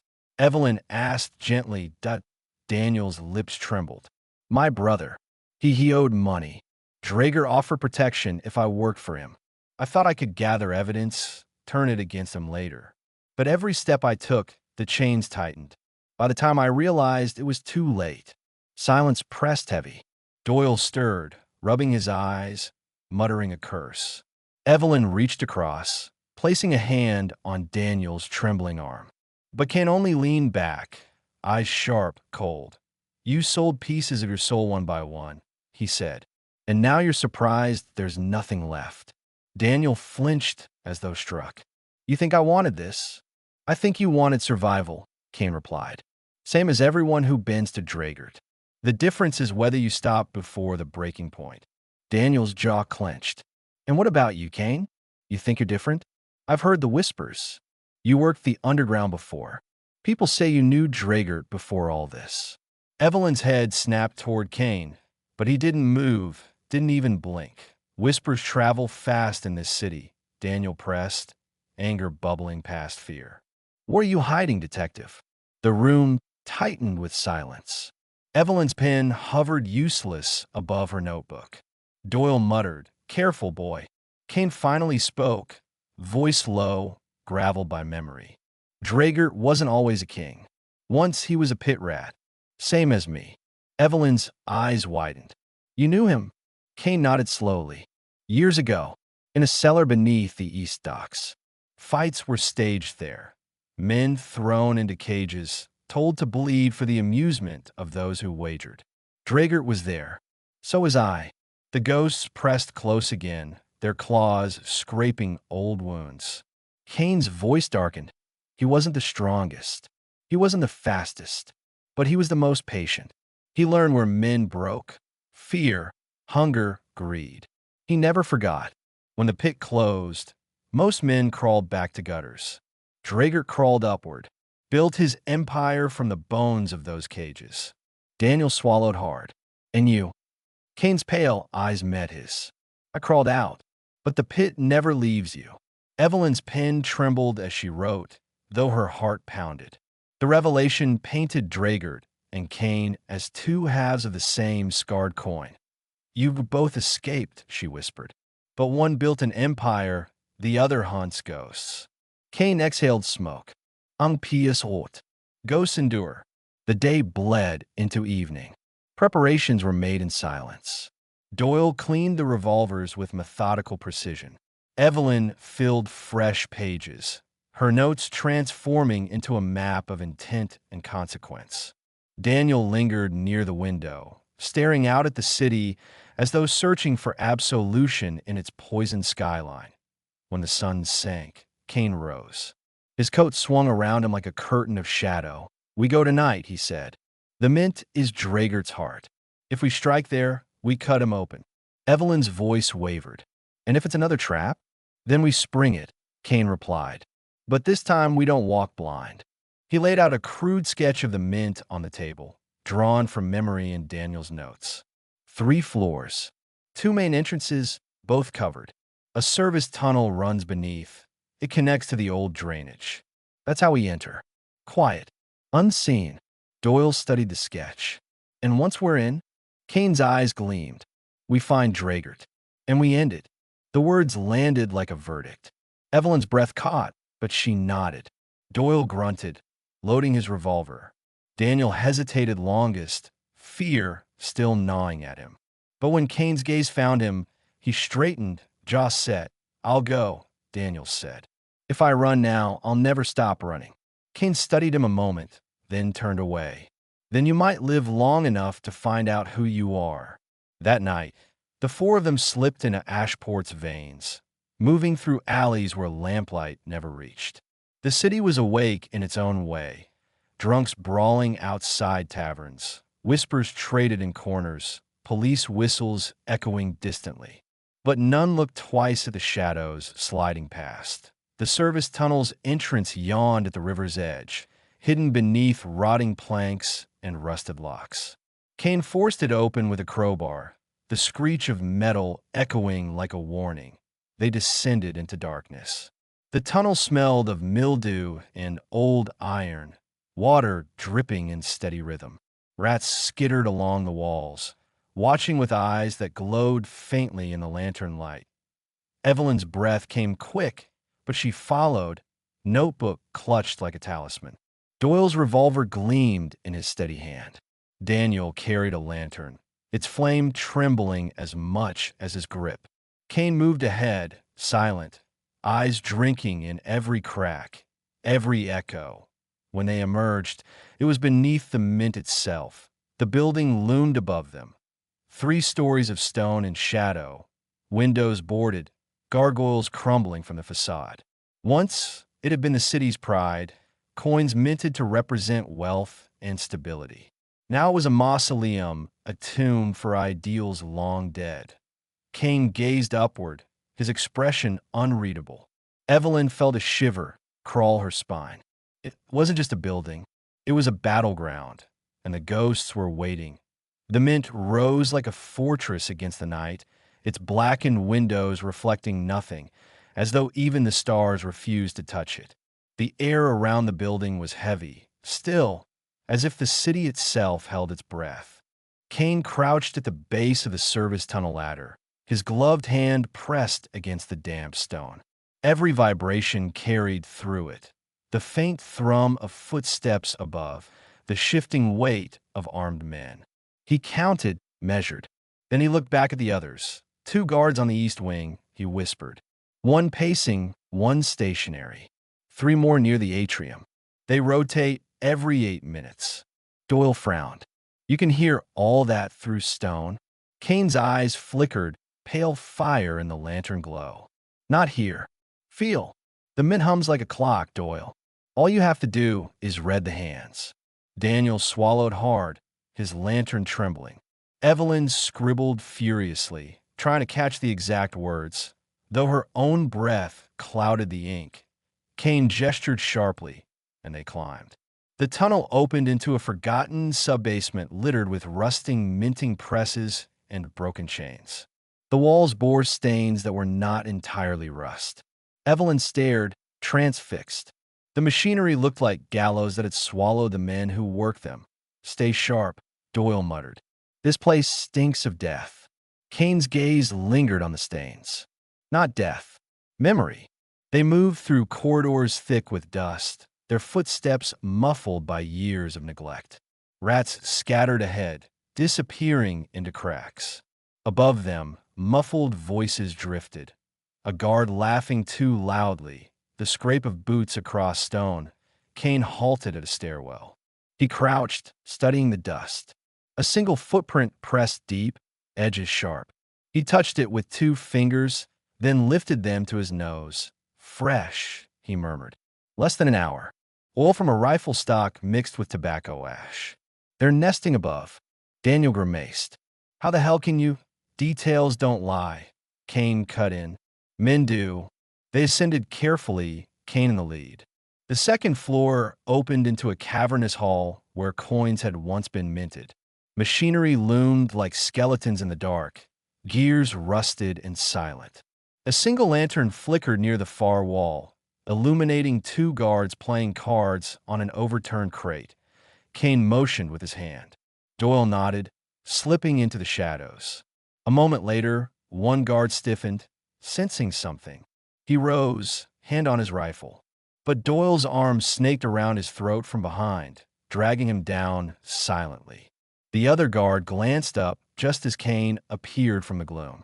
A sharp strike to the jaw, and he crumpled without a sound. Evelyn's breath trembled. Daniel looked away, jaw tight. No time for mercy, Kane said quietly, dragging the bodies into the shadows. They pressed deeper, moving room by room, stair by stair. The mint seemed endless, corridors winding like arteries. Evelyn scribbled notes despite the danger, each description sharp, urgent, as though to miss a detail would be to lose her grip on reality. Daniel followed, his fear curdling into determination. Doyle stayed close to Kane, revolver ready, eyes scanning corners. At last they reached the atrium. It was vast, stretching upward through 3 stories, glass ceiling fractured but intact. Moonlight filtered through in jagged beams, painting the floor with pale wounds of light. Wooden scaffolds lined the edges where renovations had been abandoned years ago. Now, they served as perches. Kane's eyes flicked upward. Silhouettes of men with rifles waited in silence. Snipers, he whispered. 3 at least, covering all angles. Doyle cursed under his breath. We're walking into a slaughterhouse. Kane crouched, studying the floor.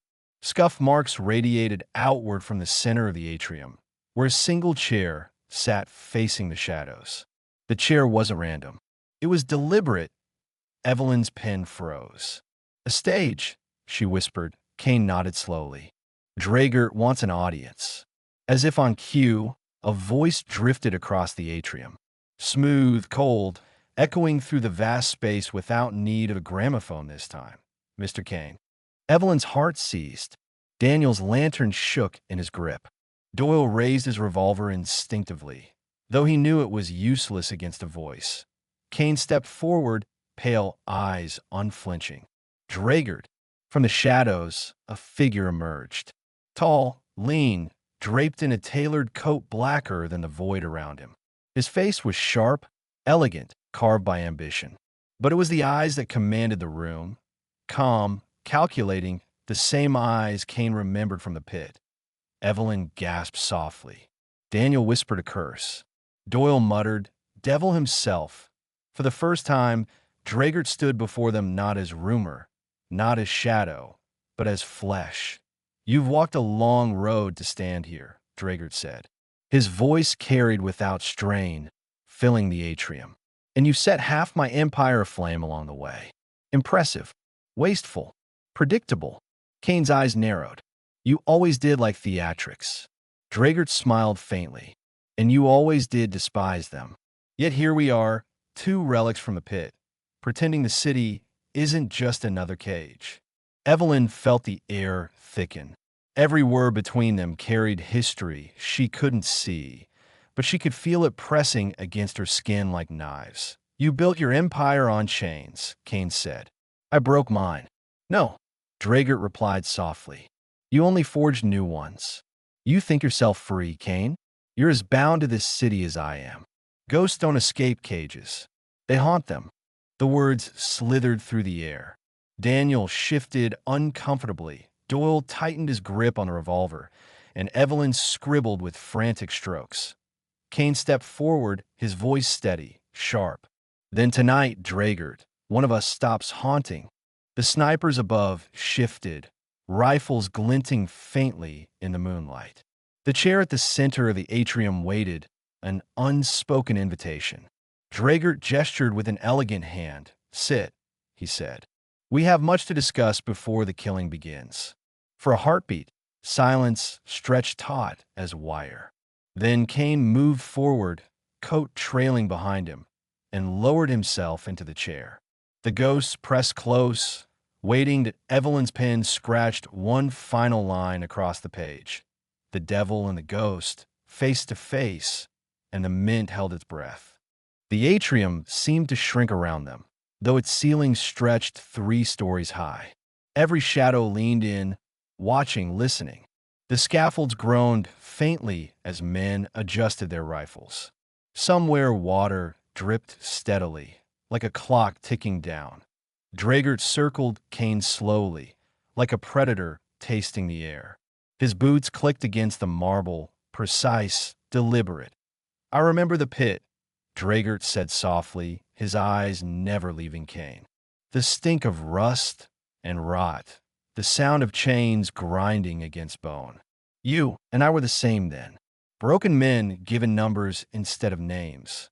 Kane's hands rested on the chair's arms, motionless, but his eyes, pale as winter glass, tracked every step. "We weren't the same. I dug men out of the dark. You've buried them deeper." Draegert's mouth curved, half amusement, half pity. "Ah, but they followed me. They chose me. Because I offered them something you never could, survival without conscience. You cling to your illusions, Kane. Ghosts of honor, ghosts of justice. But in the pit, ghosts get eaten first." Evelyn's knuckles whitened around her notebook. Doyle shifted, ready to strike, but Kane lifted a finger without looking. "Hold. Say what you came to say," Kane murmured. Draegert stopped before him, standing in a shaft of broken moonlight. His face looked carved from marble, beautiful and merciless. "I came to offer you a place," he said. "At my side. You've proven your brilliance, your ruthlessness. Ashport already fears your name. Together, we could grind this city into something worthy of its ghosts." Silence. Only the drip of water answered. Then Kane laughed once, a sound dry as gravel. "You mistake me, Draegert," he said. "I don't haunt the city for you. I haunt you." The words cut deeper than bullets. Draegert's expression hardened. For the first time, a crack showed.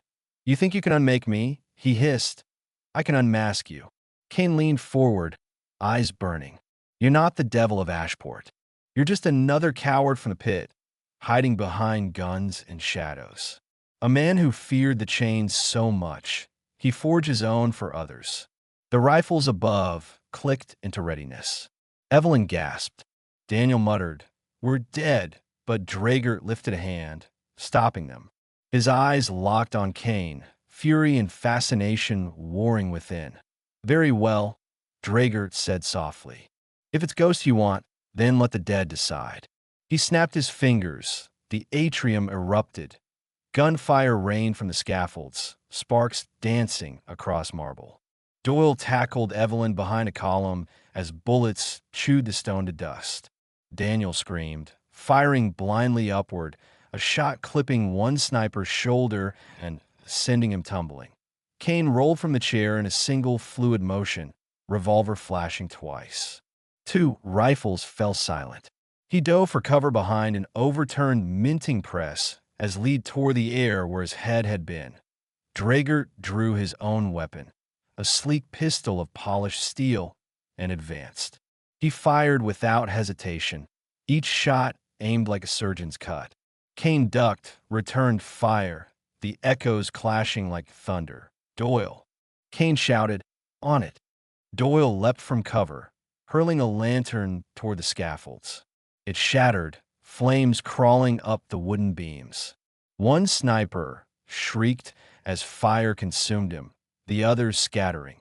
Evelyn clutched her notebook to her chest, trembling but refusing to let go. Her eyes tracked everything, the angle of Kane's shots, the path of Draegert's steps, as if the truth itself demanded witness. Daniel scrambled beside her, face pale with terror. "We have to run." "No." Evelyn snapped, surprising herself. If Kane falls, the city falls with him. The battle tightened. Smoke filled the atrium, fire painting the glass ceiling in hellish colors. Kane and Draegert circled through the chaos, 2 shadows locked in orbit. "You should have stayed buried," Draegert snarled, firing. A bullet grazed Kane's arm, blood blooming across his sleeve. Kane gritted his teeth, pain sharp but distant. "Ghosts don't stay buried." He fired back, the bullet grazing Draegert's coat. They closed the distance, fists and steel colliding. Draegert struck like a blade, precise, brutal. Kane absorbed the blows, countering with his own, every punch fueled by years of unspoken rage.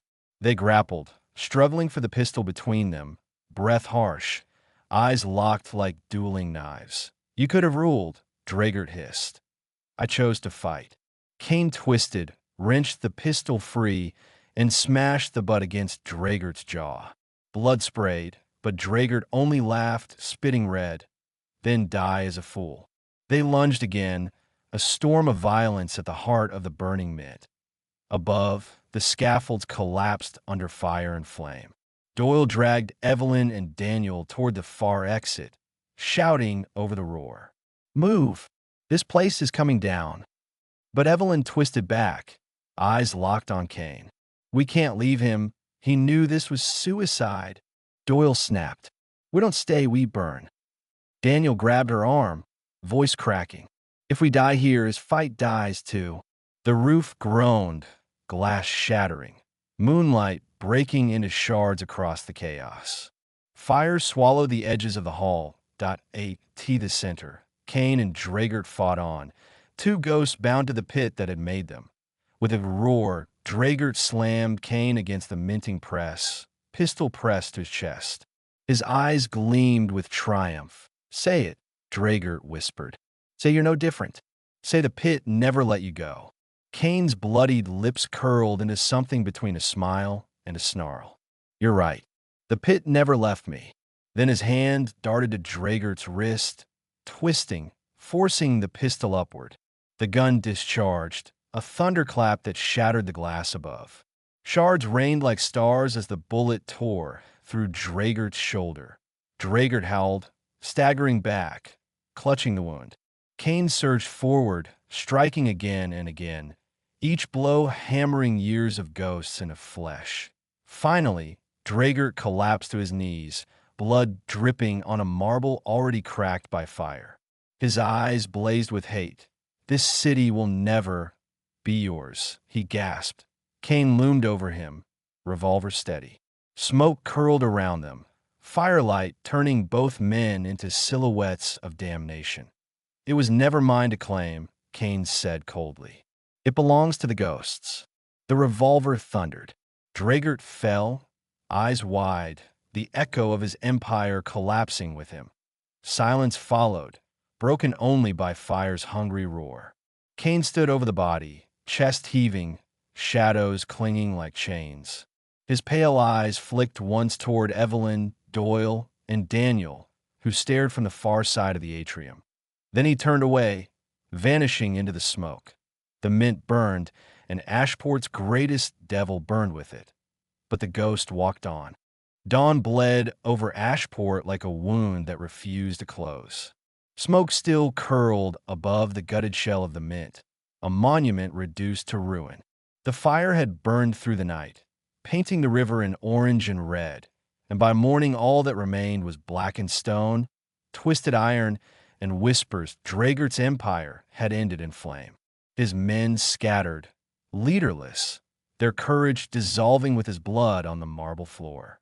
The city, so long wrapped in his shadow, breathed again, uneasy, raw, but alive on the far side of the waterfront. Evelyn stood with notebook in hand, ink smudged across her trembling fingers. Her eyes traced the smoke until tears blurred it. She had written every word, every scream, every shot. The truth was hers to carry, but it weighed like lead. Beside her, Doyle leaned against a lamppost, revolver holstered, shirt torn, soot smeared across his jaw. He looked like a man who'd fought too long and somehow survived. "It's over," he muttered, almost disbelieving. "No," Evelyn said softly, closing her notebook. "It's just finished."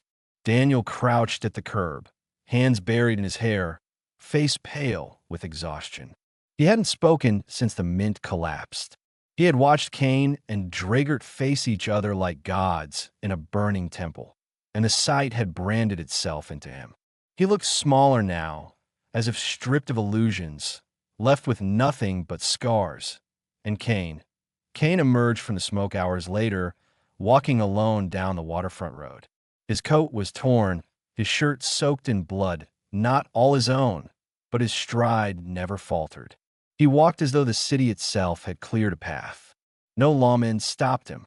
No rival gangs dared approach. Even a bird seemed to circle wide overhead. Evelyn's breath caught. Doyle straightened instinctively. Daniel simply stared. Kane's eyes were pale fire, untouched by exhaustion, though the lines of his face spoke of battles far older than Draegert. He looked not like a man returning from war, but a ghost passing through it. "You did it," Evelyn whispered, as though afraid the words might shatter him. Kane stopped before them, smoke curling behind him like a shroud. "No," he said quietly. "The city did. Draegert fed on its silence. I fed it fire." Doyle let out a low whistle. "Hell of a fire." Kane's gaze swept the river, the skyline, the alleys where whispers already stirred. "Ashport will heal," he murmured, "for a time. But ghosts don't vanish. They wait. And when the city forgets again, something worse will rise." Evelyn stepped forward, clutching her notebook. "Then I'll write it. Every truth, every crime, every shadow. If people remember, maybe they'll fight." Kane regarded her a long moment. For the first time, his lips curved, not into a smile, but into something softer, fleeting, almost human. "Then you'll do what I can't." Ghosts don't change the living. They only remind them. Daniel finally found his voice, hoarse and thin. "What about you? What happens to the ghost now that Draegert's gone?" Kane lit a cigarette, flame briefly illuminating the hollows of his face. He exhaled smoke that curled into the morning fog, indistinguishable from the ruin behind him. "The ghost walks," he said simply, and one argued by midday. The city already shifted. Word of Draegert's death spread like wildfire, carried by frightened lips and hopeful ones alike. The gangs fractured, the police dared to breathe. The streets hummed with something Ashport hadn't known in years, the taste of freedom. But in the alleys, in the dim-lit bars, in the hollow bones of the mint, the legend grew. A man with pale eyes had walked through fire and struck down the devil. Some called him savior. Some called him executioner. Most simply called him what he had always been, a ghost. That night, Evelyn lit a single lamp in her apartment, spreading pages across her desk. She wrote until her hands cramped, until ink bled through paper. Every detail mattered. The trap at Pier 17, the fire, the Mint's final duel. She wrote not to glorify Kane, but to anchor him in truth. When she finished, she whispered aloud the title that had haunted her since the beginning, Ghosts of the Streets. And somewhere in the dark city, Kane walked on, his silhouette swallowed by fog. The devil was gone. The city breathed, and the ghost remained undefeated.